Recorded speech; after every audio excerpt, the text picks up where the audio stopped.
Revathi. Video చూస్తున్న వారికి likes, కామెంట్స్‌తో support చేస్తున్న వారికి థ్యాంక్ యూ సో మచ్. 'ఓ ప్రేమ ఓ పగ' ఎపిసోడ్ నంబర్ 262. పిల్లలు ఎలా పుడతారు అనే రొమాంటిక్ లెసన్ ఇవాళ చెప్పబోతున్నాను. నేను చెప్పినట్టుగా ఆ సబ్జెక్ట్ ఫాలో అయితేనే నువ్వు ఆ సబ్జెక్ట్ పాస్ అవుతావు అని తనని ఎత్తుకొని బెడ్ మీద పడుకోబెడతాడు. భరత్ అలా ఎత్తుకొని పడుకోబెట్టగానే సౌమ్య కళ్ళు సిగ్గుతో వాలిపోయి బుగ్గలు ఎరుపెక్కుతుంటాయి. భరత్ నవ్వుతూ లైట్ ఆఫ్ చేసి తన పక్కకు చేరతాడు. భరత్ అలా పక్కకు చేరగానే తన సిగ్గు మొగ్గలు తొడుగుతూ చేతులతో మొహాన్ని దాచుకుంటుంది. భరత్ తన వైపుకు తిరిగి, అలా ఎంతసేపు నీ మొహాన్ని దాచుకుంటావు? రొమాంటిక్ సైన్స్ లెసన్ చెప్పొద్దా? అంటూ తన మొహం మీద నుండి ఆ చేతులు తొలగిస్తాడు.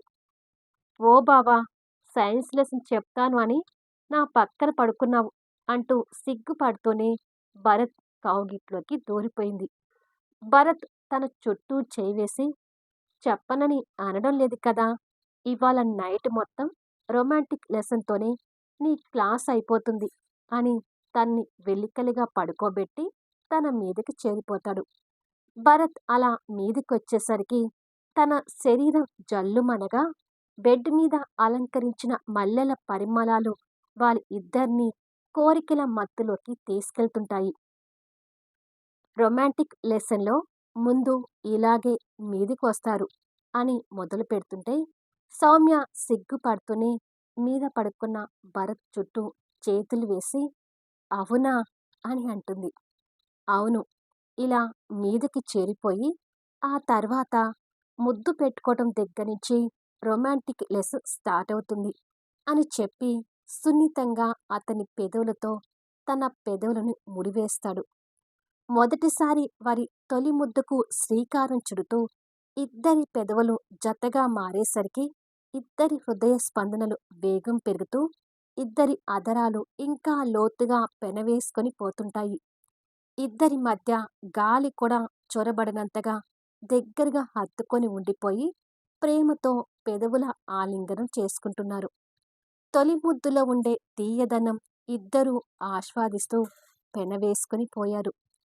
తన పెదవులను ముద్దాడుతూ అప్రమత్తంగా కళ్ళు మూసుకుని ఉన్న భరత్ తనివి తీరా తన పెదవుల నుండి మకరందాన్ని ఆస్వాదించి ఆ తర్వాత తన మొహం నిండా ముద్దులు అద్దుతూ తన మెడవంపుల మీదకి చేరి తడి ముద్దులు అద్దుతుంటే, స్వీట్ బైట్స్ గిఫ్ట్‌గా ఇస్తుంటే సౌమ్య శరీరం ఆ ముద్దుల ప్రభావానికి బిగుసుకొని పోతూ వేడి సెగలు అలుముకుంటాయి. అలా అవుతున్న తనని నిదానంగా ఆక్రమించుకోవటానికి సిద్ధమవుతుండగా ఒక్కొక్కటిగా ఇద్దరి వలువలు కూడా దూరమవుతాయి. భరత్ ముద్దుల తాకిడికి సౌమ్య నర నరాలు జివ్వుమంటూ తమకంతో భరత్ని ప్రేమగా అల్లుకొనిపోయి, బావా అంటూ మత్తుగా పిలుస్తుంటుంది. మరదలు నోటి వెంట ఆ పిలుపు ప్రేమతో తీయగా వినిపించేసరికి ఇక భరత్ ఉద్రేకం కూడా తారాస్థాయికి చేరుతూ కాసేపటికి పెదవులతో పాటు శరీరాలు కూడా కలుపుకొని కొత్త జీవితానికి శ్రీకారం చుడతారు. ఆ మధురాతి మధురమైన క్రీడలో ఇద్దరు తీయని సుఖంతో ఆనందం పొందుతుంటారు. సమయం గడిచే కొద్దీ అలసిపోతున్నా ఒకరికొకరు దూరం కాకుండా ఆ రాత్రిని అందమైన తొలిరేయిగా మలుచుకుంటున్నారు. ఇలా కాసేపటికి ఆచ్ఛేదన శరీరంతో ఉన్న భరత్ దుప్పటి ముసుగుతో తన పక్కకు చేరి, రొమాంటిక్ లెసన్ అంటే ఇది అంటూ తనని ఛాతీ మీదికి తీసుకుంటాడు. సౌమ్య నవ్వుతూ వాళ్ళ బావని హగ్ చేసుకొని, నాకు ఇలా రోజు రొమాంటిక్ లెసన్ చెప్తావా బావా అని అడుగుతుంది సిగ్గుపడుతూ. నువ్వు అడగాలే కానీ ఎందుకు చెప్పను అని తన నుదుటి మీద ప్రేమగా ముద్దు పెట్టుకుంటాడు. అలా ఊసులాడుకుంటూ అలసిపోయిన శరీరాలతో కాసేపటికి నిద్రపోతారు. మరుసటి రోజు శక్తి స్నానం చేసి వచ్చి, ఇక నువ్వు కూడా వెళ్ళి స్నానం చేసిరా సామ్రాట్ అంటూ ముందుకు చూసేసరికి సామ్రాట్ వెన్ను నొప్పితో బాధపడటం కనిపిస్తుంటుంది. శక్తి అది చూసి కంగారు పడుతూ, "ఏమైంది సామ్రాట్? మళ్ళీ పెయిన్ కలుగుతుందా?" అంటూ దగ్గరకొస్తుంది. "అవును శక్తి. టాబ్లెట్ కూడా వేసుకున్నాను. కాసేపట్లో తగ్గుతుందిలే" అంటూ ఆ నొప్పితో అల్లాడిపోతూ కంటతడి పెడుతుంటాడు. సామ్రాట్ కన్నీళ్లు చూడగానే తన హృదయం తరుక్కుపోతూ, "బోర్లుగా పడుకో సామ్రాట్. నేను కాసేపు ఆ గాయం మీద మర్దన చేస్తాను" అని చెప్పి సామ్రాట్‌ని బోర్లగా పడుకోబెడుతుంది. "నీ ఆఫీస్ టైం అవుతుందేమో శక్తి" అంటాడు సామ్రాట్. "ఇప్పుడు నీకంటే నా ఆఫీస్ టైం ఎక్కువేమీ కాదులే" అని చెప్పి షర్ట్ పైకని ఆ గాయం మీద మర్దన చేస్తుంటుంది. అలా మర్దన చేస్తూ ఉండగా శక్తి కన్నీటి తడి సామ్రాట్ వెన్ను మీద పడుతుంది. "ఏంటి శక్తి, నువ్వు కూడా కన్నీళ్ళు పెడుతున్నావు" అంటాడు బాధపడుతూ. "ఈ పెయిన్, నీ కన్నీళ్ళు నా కారణంగా వస్తున్నాయని తెలుస్తుంటే మనసు భారమవుతుంది సామ్రాట్" అంటూ కన్నీళ్లు పెట్టుకుంటూ బాధపడుతూనే చెప్తుంది. ఇలా శక్తి చేతి మర్దనతో సామ్రాట్ ఆ పెయిన్ నుంచి కొద్దిసేపటికి రిలీఫ్ పొంది, "పెయిన్ పూర్తిగా తగ్గిపోయింది శక్తి. ఇక చాలు" అంటూ వెల్లికలిగా తిరిగి పడుకుంటాడు. శక్తి సామ్రాట్ ఛాతీ మీద పడి ఏడుస్తూ, "ఐ యామ్ రియల్లీ సారీ సామ్రాట్" అంటుంది. సామ్రాట్ తన చుట్టూ చేయి వేసి హత్తుకుంటూ, "ఏంటి శక్తి ఇది? నువ్వు సారీ చెప్తే నాకు బాధగా ఉంది. అలా అనుకుంటే నీతో ఆ రోజు నేను ఇంతకంటే రాక్షసంగా ప్రవర్తించాను. ఆ రోజు ప్రవర్తనకి నేను ఎన్నిసార్లు చెప్పినా సరిపోదు. ప్లీజ్ ఏడవొద్దు" అంటూ తన నుదుటిన ముద్దు పెట్టి తనని హక్కున చేర్చుకుంటాడు. అప్పటికి టైం 9 అవుతుండగా సౌమ్య గుడికి వెళ్ళటానికి రెడీ అవుతుంటుంది. అప్పటికే భరత్ రెడీ అయి హాల్లో నిలబడి పేపర్ చదువుతూ, "ఎంతసేపు సౌమ్య?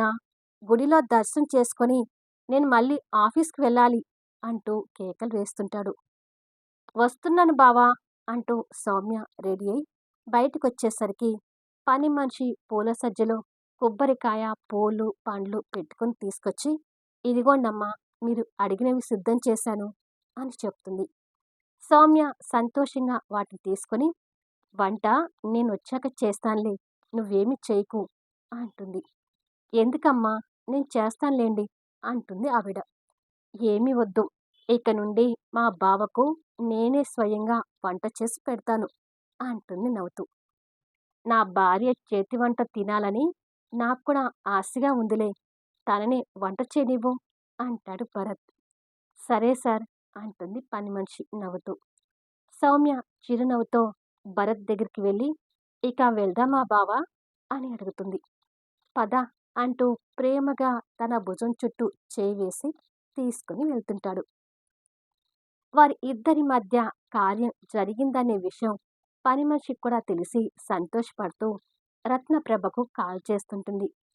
పేపర్ చదువుతూ కూర్చున్న రత్నప్రభ ఆ కాల్ లిఫ్ట్ చేసి, "హలో" అంటుంది. "మీ అల్లుడు కూతురు కలిసిపోయారమ్మా" అంటూ పని మనిషి ఉన్న విషయం చెప్తుంటే అది విని సంతోషపడుతూ, "నువ్వు చెప్పేది నిజమే కదా" అని అడుగుతుంది. "నిజమేనమ్మా. భరత్ బాబు గారిలో చాలా మార్పు వచ్చింది. సౌమ్య మేడంని ప్రాణంగా చూసుకుంటున్నారు. రాత్రి స్వయంగా భరత్ బాబు గారే శోభనం బెడ్ అలంకరించుకొని సౌమ్య మేడంతో కొత్త జీవితాన్ని ప్రారంభించారు" అని చెప్తుంది. రత్నప్రభ అది విని సంతోషపడుతూ, "హమ్మయ్య! ఇక నేను కూడా త్వరలోనే ఇంటికి వస్తానులే" అని అంటుంది. కొద్దిసేపటికి భరత్, సౌమ్య ఇద్దరూ కలిసి అమ్మవారికి దర్శనం చేసుకుంటారు. అప్పుడే చారీ మాస్టర్ ఆ గుడి ముందు బైక్ ఆపి దేవుని దర్శనం కోసం గుడి పైకి వస్తుంటాడు. సౌమ్య కాదు అనేసరికి చారీ మాస్టర్ మొహంలో ఏ మాత్రం నవ్వు లేదు.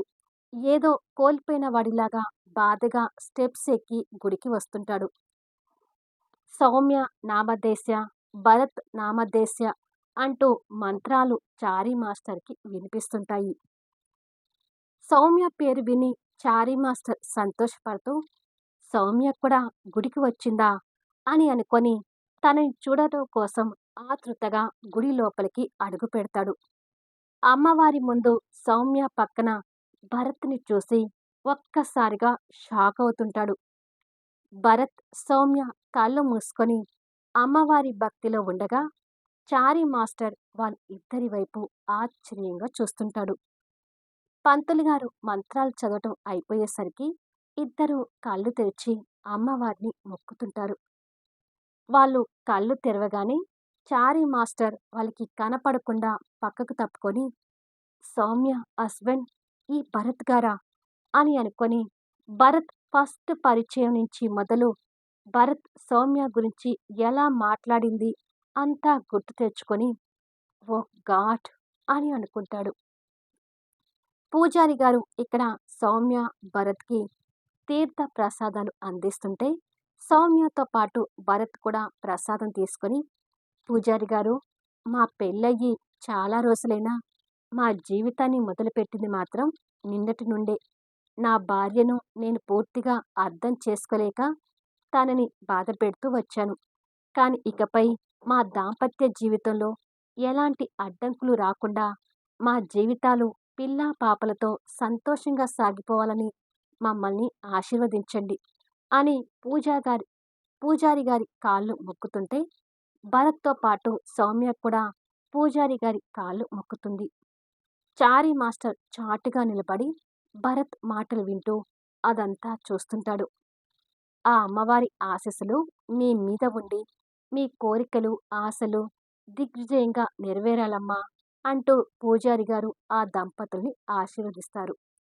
అదంతా చూస్తున్న చారీ మాస్టర్ మనసు అల్లకల్లోలం అవుతూ, సౌమ్యతో ఉన్న జ్ఞాపకాలన్నీ గుర్తు తెచ్చుకొని బాధపడుతుంటాడు. సౌమ్య, భరత్ పూజారి దగ్గర ఆశీర్వాదం తీసుకుని గుడి ఆవరణ దగ్గరకొచ్చి ఇద్దరూ ఒక పక్కన మెట్ల మీద కూర్చోవటం, చారీ మాస్టర్ వెనుక నుండి వారిని చూస్తుంటాడు. భరత్ కొబ్బరిచిప్ప పగలగొట్టి సౌమ్యకి ప్రసాదం అందిస్తూ, ఎన్నోసార్లు గుడికి వచ్చాను సౌమ్య, కానీ ఈరోజు మాత్రం నీతో కలిసి అమ్మవారిని దర్శనం చేసుకున్నందుకు సంతోషంతో పాటు ప్రశాంతంగా కూడా అనిపిస్తుంది అంటాడు. నాకు కూడా బావా అంటూ సౌమ్య ఆ ప్రసాదం తీసుకుని తింటూ ఉంటుంది. ఇద్దరూ కూర్చొని నవ్వుతూ మాట్లాడుకోవడం చారీ మాస్టర్ కంటపడి సౌమ్యతో ఉన్న జ్ఞాపకాలన్నీ గుర్తు తెచ్చుకొని బాధపడుతుంటాడు. ఇలా కొద్దిసేపటికి ఇద్దరు వెళ్ళటానికి బయలుదేరతారు. చారీ మాస్టర్ వెళ్తున్న వాళ్ళ వైపు చూస్తుండగా అనుకోకుండా భరత్ వెనక్కి తిరుగుతాడు. వెంటనే చారీ మాస్టర్ కనపడకుండా వెనక్కి దాక్కుంటాడు. కానీ అప్పటికే భరత్ కంట్లో చారీ మాస్టర్ పడతాడు. అక్కడ చారీ మాస్టర్‌ని చూడగానే భరత్ మనసులో కూడా చిన్న వెలితి అనిపిస్తూ, ఆ క్షణం చారీ మాస్టర్ మనసు ఎలా స్పందిస్తుంది అనేది భరత్ కూడా అర్థమవుతూ అడుగులు స్లోగా వేస్తుంటే, సౌమ్య కాస్త ముందుకు వెళ్ళి స్లో అయిన భరత్‌ని వెనక్కి తిరిగి చూస్తూ, ఏమైంది బావా అంత చిన్నగా వస్తున్నావు అని అడుగుతుంది. వస్తున్నాను సౌమ్య అంటూ చారీ మాస్టర్ గురించి ఆలోచిస్తూనే భరత్ సౌమ్యతో కలిసి ముందుకు వెళ్తుంటాడు. ఇద్దరు స్టెప్స్ దిగి కారు స్టార్ట్ చేసుకొని వెళ్ళిపోవడం చారీ మాస్టర్ చూస్తుంటాడు. ఆ కార్ వెళ్ళిపోగానే చారీ మాస్టర్ కళ్ళలో కన్నీళ్లు గిర్రున తిరుగుతుంటాయి. అంతకుముందు హుషారుగా ఉన్న భరత్ కాస్త డల్ అయిపోయి డ్రైవింగ్ చేస్తుంటే సౌమ్య అది గమనించి, ఏమైంది బావా అలా అయిపోయావు అని అడుగుతుంది. అబ్బే అదేమీ లేదు సౌమ్య అంటూ నవ్వు పులుముకొని తనతో మామూలుగా మాట్లాడుతూ డ్రైవింగ్ చేస్తుంటాడు. కొద్దిసేపటికి సౌమ్యని ఇంటి దగ్గర డ్రాప్ చేసి, నువ్వెళ్ళు సౌమ్య అంటాడు. ఇంట్లోకొచ్చి కాసేపు ఉండి ఆఫీస్‌కి వెళ్ళొచ్చు కదా బావా అంటుంది సౌమ్య. గుడిలో చారీ మాస్టర్‌ని చూడగానే భరత్ మనసు భారమై, ఎలాగైనా చారీ మాస్టర్‌ని కలవాలనే ఉద్దేశంతో, లేదులే సౌమ్య నాకు అర్జెంట్ పనుంది. ఆఫీస్‌కి వెళ్ళాలి అంటాడు. సరే బావా డ్రైవింగ్ ఫాస్ట్‌గా చేయకుండా జాగ్రత్తగా వెళ్ళు అని చెప్పి సౌమ్య లోపలికి వెళ్ళిపోతుంది. తను వెళ్ళిపోగానే భరత్ కార్ రిటర్న్ తీసి వెళ్తుంటాడు. మళ్ళీ నెక్స్ట్ వీడియోలో కలుద్దాము. ఇప్పుడు భరత్, చారీ మాస్టర్ ఎదురెదురు పడ్డాక వాళ్ళ ఇద్దరి మధ్య సంభాషణ ఎలా ఉండబోతుంది? చారీ మాస్టర్ ఇక వీళ్ళకి దూరంగా వెళ్ళిపోతాడా? సామ్రాట్‌కి ఆ పెయిన్ నుంచి పర్మనెంట్‌గా విముక్తి కలుగుతుందా? తెలుసుకోవాలి అంటే అద్భుతమైన సన్నివేశాలతో ఆసక్తికరంగా సాగిపోయే కథా వీడియోస్‌ని మిస్ కాకుండా చూడండి. కథ నచ్చితే లైక్ చేయండి, కామెంట్ షేర్ చేయండి, సబ్స్క్రైబ్ చేసుకొని ఛానల్ షేర్ చేస్తూ సపోర్ట్ చేయండి. Thanks for listening.